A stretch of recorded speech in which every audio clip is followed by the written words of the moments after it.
Terima kasih kerana memilih channel ini untuk mendapatkan berita terbaru setiap hari. Bagi anda yang pertama kali berada dalam channel ini, sila pertimbangkan untuk tekan butang like, subscribe dan komen video ini untuk penambahbaikan pada video akan datang. Berita politik, berita semasa, berita ekonomi, berita kesihatan, pendidikan dan segalanya ada dalam channel ini.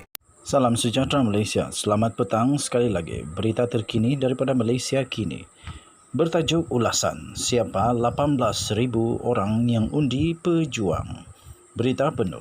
Seluruh 42 kerusi yang ditanggingi serta disertai oleh Parti Pejuang Tanah Air Pejuang tewas teruk dalam pilihan raya negeri Johor 2022 ini, termasuk yang ditandingi oleh saya di N17 Semerah. Dalam konteks Malaysia, belum pernah ada mana-mana parti politik pembangkang mampu bertarung dan menyaingi lawan yang besar dan gagah secara bersendirian dalam pilihan raya.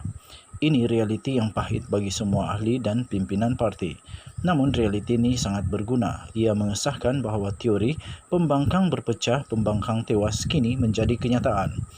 Kos untuk mengesahkan pendapat ini agak tinggi.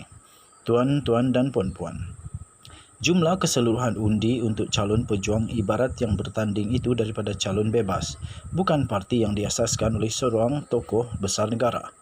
Untuk menambah duka dan lara, Ikatan Demokrasi Malaysia Muda yang juga sebuah parti baru mendapat hampir 50,000 undi berbanding pejuang yang hanya mendapat undi 18,000 lebih. Inilah realiti yang harus diterima dengan lapang dada oleh semua ahli-ahli pejuang kerana hajat sebenar pejuang menyertai PRN Johor adalah sebagai persediaan ke arah PRU15. PRN Johor ini juga adalah medan memperkenalkan parti baik logo, calon dan dasar-dasar parti secara langsung dengan para pengundi dan media secara terbuka. Walau bagaimana buruk pun sekalipun hasil PRN ini untuk pejuang, jumlah undi yang diperolehi ini masih agak baik dan melebihi daripada jumlah ahli pejuang di Johor. Di Johor ketika ini, ahli-ahli pejuang yang berdaftar sejak 7 bulan lalu hanya sekitar 7,000 orang dan undi yang diperolehi pejuang secara keseluruhan di PRN Johor ini ialah 18,692. Jika 100% ahli pejuang keluar mengundi, pejuang seharusnya hanya mendapat 7,000 undi. Namun demikian, jumlah undi untuk pejuang lebih 18,000.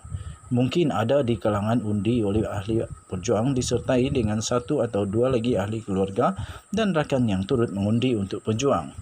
Saya sendiri di Dun Semerah, jumlah keahlian pejuang yang berdaftar sejak 7 bulan dahulu adalah hanya 38 orang.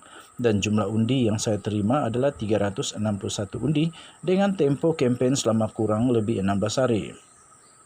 Bagi mereka yang kecewa, maklumat ini boleh membantu mereka untuk memahami dan mungkin boleh megahkan sedikit kekecewaan mereka. Abang-abang dan kakak-kakak, ya memang jumlahnya amat kecil.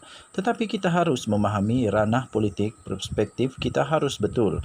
Kerana di sinilah ujian bagaimana kita sebagai pejuang menerima realiti dengan penuh keinsafan dan dengan sikap yang positif. Jangan lupa 18,000 pengundi ini ialah boleh menjadi asas kepada parti pejuang memulakan langkah untuk bertapak di kawasan seperti mana parti-parti pembangkang yang lain sebelum ini. Jika untuk membuka satu cawangan memerlukan 30 orang ahli, bermakna jika 18,000 orang yang memangkah, maka pejuang boleh membuka sebanyak kurang lebih 600 buah cawangan di seluruh negeri Johor. Ini jumlah yang agak baik bagi sebuah parti yang baru yang belum mempunyai walau satu cawangan pun di negeri Johor. Perlu juga diingat, 18,000 orang yang mengundi pejuang ini, mereka yang benar-benar meyakini pejuang yang terhimpit di tengah-tengah banyaknya parti politik di sekeliling. Mereka mengambil risiko yang cukup besar dan langkah yang berani untuk memangkah pejuang.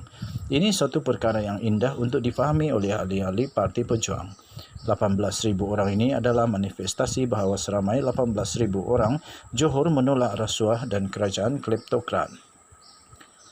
18,000 orang ini juga adalah mereka yang menolak kerjasama MOU politik antara PH dengan kerajaan BNPN. Ini kemenangan moral yang cukup baik untuk pejuang. Bagi saya, inilah makna-makna di sebalik nombor yang kecil. Bersabarlah dan berusahalah menjadi lebih baik daripada sekarang. Pejuang dari tegak bertimpuh biar rebah merempuh. Ditulis oleh Mahazir Ibrahim, ialah bekas calon pejuang di Semerah. Tulisan ini tidak semestinya mencerminkan pendirian daripada Malaysia kini dan tulisan ini juga tidak semestinya mencerminkan pendirian daripada channel ini, The Twin TV. Kita jumpa lagi pada berita-berita yang akan datang. Jangan lupa tekan butang subscribe, like dan share. Komen juga untuk mendapatkan berita terkini. Tekan butang notifikasi. Kita jumpa lagi. Selamat petang Malaysia. Malaysia kita punya. Cintai Malaysiaku, kita jaga kita. Denyut nadi suara rakyat bergema di channel ini. Bye.